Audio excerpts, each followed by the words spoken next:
रतलाम के शहीद चौक पर जीतू पटवारी ने साधा मोहन सरकार पर नशे के खिलाफ निशाना कहा कि पूरा प्रदेश नशे की चपेट में है।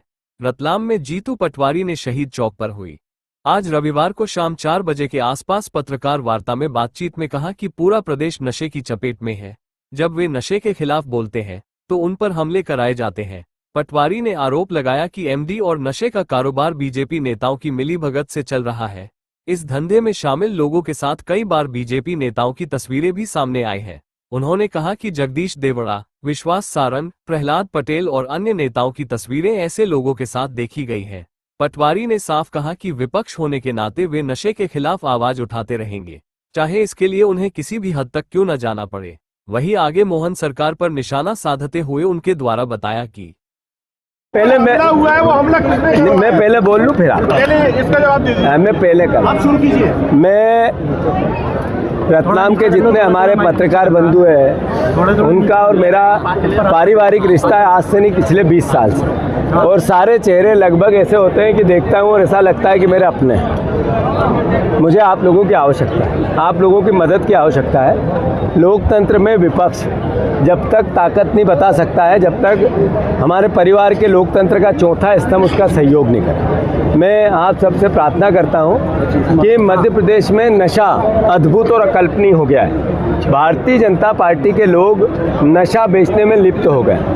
उनका और उनके परिवार का, बीजेपी का और बीजेपी के परिवार वालों का हर नशे से संलग्नता है। वो चाहे शराब की दुकान किसी भी शहर की आप देखोगे तो पीछे से पार्टनरशिप बीजेपी के नेताओं की रहती है। चाहे किसी भी तरह का नशा होता है उसको के पीछे बीजेपी का सरगना होता है। अपने मध्य प्रदेश को हम सबको बचाना है। हमारे युवा पीढ़ी इसमें ग्रसित होती जा रही है। नरेंद्र मोदी की रिपोर्ट है, नरेंद्र मोदी की रिपोर्ट है कि नए बच्चे शराब ज़्यादा पीते हैं। सबसे ज़्यादा खपत नशे की मध्य प्रदेश में हो गई है। उड़ता पंजाब से ज़्यादा उड़ता मध्य प्रदेश हो गया है। मेरा दायित्व है, विपक्ष की भूमिका मुझे निभाना चाहिए। मध्य प्रदेश का वासी हूँ इसलिए मुझे बोलना चाहिए। ये जब मैं बोलता हूँ बीजेपी को बुरा लगता है, मोहन यादव को बुरा लगता है। उनने षड्यंत्र करके अनर्गल झूठे और सच्चे आरोप लगा के मेरे पुतले जलवाए, इसलिए कि तुम शराब के खिलाफ बात नहीं करोगे, इसलिए कि तुम नशे के खिलाफ बात नहीं करोगे। आज जब मैं रतलाम आ रहा था तो बीजेपी के मंडल अध्यक्ष ने मेरे पे हमला किया, मेरी गाड़ी के कांच फोड़ दिए। कुछ 25, 30, 40 लोगों को लेके आए। ये जो घटना है ये मैसेज क्या है? क्या मध्य प्रदेश की चरित्र ऐसा तो नहीं था? ऐसा तो मध्य प्रदेश तो लोकतंत्र का एक मंदिर है, इसमें सत्ता और विपक्ष दोनों का सम्मान है। हमारे पहले के नेता थे यहीं के, जो कोठारी जी थे, सभ्य थे, भाषण अच्छे देते थे, लोगों से अच्छे संवाद रखते थे। रतलाम की एक अपनी परंपरा है, चुनाव की जगह चुनाव, विचारधारा की जगह विचारधारा, फिर आपस में मिलते जुलते थे। ऐसे ही हमारा पूरा मध्य प्रदेश था। हालात ये है कि इतनी नफरत क्यों? अगर नशा बिक रहा है तो मुझे बोलना पड़ेगा। अरे मोहन भैया, आप क्यों नहीं दे रहे हो 3,000 रुपये बहनों को? आप दे रहे हो 1200, 1800 रुपये की चोरी कर रहे हो। हम नहीं बोले 3100 के धान का बोला था 2100 दे रहे हो, तो 1000 रुपये की चोरी कर रहे हो। हम नहीं बोले कि 2700 गेहूं की बात हुई थी, आप 2500, 2400 दे रहे हो, 300 रुपये की चोरी कर रहे हो। ये नहीं बोले। आपने 450 के गैस सिलेंडर का बोला था, आज तक 900 की 450 की जगह 1000 रुपये का आता है, आप 500 रुपये की चोरी कर रहे हो। हम नहीं बोले ये कि आपने कर्ज में क्यों मध्य प्रदेश को ला दिया।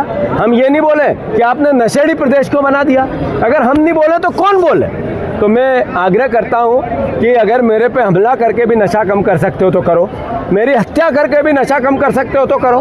मेरे पुतले जलाने के आपको बहुत शौक है, जलाओ, पर नशा कम करो। ये अनल गनल झूठे आरोपों से एक कदम पीछे नहीं हटेंगे। हम इन आरोपों से लड़ेंगे और जनता के बीच में जाएंगे और जनता को साथ लेंगे। यही नज़ारा रतलाम का है। मोहन यादव जी, मैं अभी 7 शहरों में गया हूँ जब से मेरे पे आपने हमले चालू किए हैं। हजारों की तादाद में लोग साथ आते हैं। ये मैसेज दे रहे हैं आपको कि आप गलत तरीके से विपक्ष को दबा रहे हो। जो हम पे हमला करते हो जनता उसको देख रही है, सबक सिखाएगी आपको। नरेंद्र मोदी 35 सीटें चोरी करके देश के प्रधानमंत्री। मध्य प्रदेश, महाराष्ट्र, हरियाणा, तीनों राज्यों में चोरी की सरकारें हैं। वोट भारतीय जनता पार्टी 2014 के बाद राज्यपाल के जरिए 5 राज्यों की सरकारें गिरा दी। उसके बाद 500 से ज़्यादा विधायकों की मंडी लगा दी, जिसमें 50-50 करोड़ के आरोप प्रत्यारोप लगे। कई राज्यों के, मध्य प्रदेश में उसमें से एक था। उसके बाद आपने रिसोर्स पॉलिटिक्स की, विधायकों को एक साथ ले जाकर रिसोर्ट्स में बिठाते हो और 1 महीने में सरकार बदल देते हो। अब उन्होंने एक नया इधर के वोट रतलाम के इंदौर ले जाओ, इंदौर के बम्बई ले जाओ, बम्बई के यहाँ लाओ, इस तरह का नया फिनोमा, ये आयातित वोटों की राजनीति चालू कर दी। फिर ईवीएम में फ्रैक्शन चालू कर दी है। एक नया कानून आ गया है कि 30 दिन से ज़्यादा अगर कोई जनप्रतिनिधि अंदर रहेगा, सांसद, मंत्री, मुख्यमंत्री, तो वो पद छोड़ना पड़ेगा। ये मैसेज क्या है? चंद्रबाबू नायडू को डराना है, नीतीश कुमार को डराना है, ये बैसाखी की सरकार को बचाने के लिए सांसदों पे कंट्रोल करना है। ये नरेंद्र, ये लोकतंत्र पे इस तरीके के हमले होते रहेंगे तो देश का विश्वास बचेगा कैसे? एक दिन क्रांति आ जाएगी। लोगों को अगर वोट पे भरोसा नहीं रहा, एक भरोसा क्या है, देश को बांधता है वोट, और वोट का भरोसा वो खतरे में है। राहुल गांधी जी उसकी आवाज उठा रहे और हम सब उसके साथ हैं। हो कि नहीं हो भैया? धन्यवाद। अब पूछो, आप पर जो हमला हुआ उसके बाद अगला कदम क्या रहेगा? कुछ नहीं, शांत। हम अपना काम करेंगे, वो हम पे हमला करे, हम नशे के खिलाफ बिगुल बजाएंगे। हमले में क्या क्या नुकसान हुआ है? वो मेरे पत्थर आया, मेरी गाड़ी पे फेंका, हम गाड़ी चल रही थी, कुछ 5-25 लोग आए, पत्थर गाड़ी में लगा, कांच फूट गया, हमारी गाड़ी आगे आ गई। वहाँ पुलिस खड़ी थी, एविडेंस के रूप में पुलिस ही है। वीडियो भी आ गए होंगे, वीडियो भी आएंगे। तो ये चौथा हमला है मुझ पर। मध्य प्रदेश की सरकार, हमारे पार्टी के लोग गए थे कि इस पर सुरक्षा देनी चाहिए, कभी नहीं देते हैं। यानी उनकी भी मंशा ऐसी है कि हमला करो इस पर, तो मेरी हत्या करके भी नशा मिट सकता है तो लड़ूंगा। और धन्यवाद उनको कि हमला कराया उन्होंने। आपने अभी लाठी डंडे का भी जिक्र किया था, क्या लाठी डंडे लेके भी कुछ लोग सब थे ना? वो देखो वीडियो में। धन्यवाद।